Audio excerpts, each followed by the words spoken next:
Low blood pressure, also known as hypotension, is a less known issue among people as compared to high blood pressure.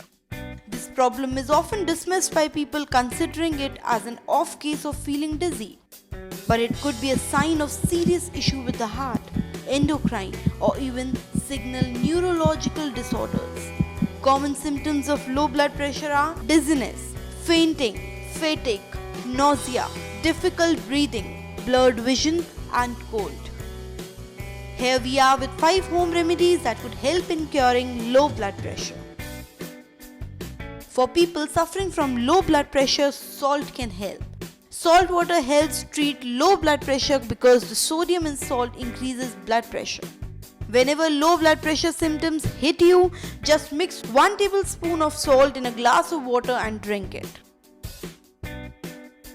Whenever your blood pressure dips suddenly, a cup of coffee or tea can get your circulation going.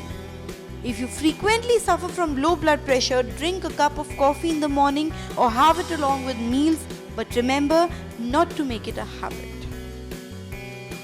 Another natural way to cure low blood pressure is by having basil leaves. Extract of basil has been shown to lower blood pressure. Adding fresh basil to your diet is easy and certainly can't hurt.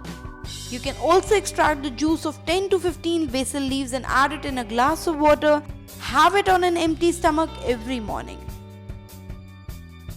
Dehydration is the main cause of low blood pressure, so drink at least 2 to 3 liters of water every day. Besides this, you can also have drinks like coconut water, bel ka sharbat, and aam panna in your diet. These will give you the necessary electrolytes required to maintain the fluids in your body. This one is the best remedy to keep your blood pressure normal. Make a habit of eating small meals in between the major meals of the day to avoid long gaps. So these were some simple home remedies to cure low blood pressure. For more such health tips, just hit the subscribe button below and do write your feedback in the comment section. Stay connected.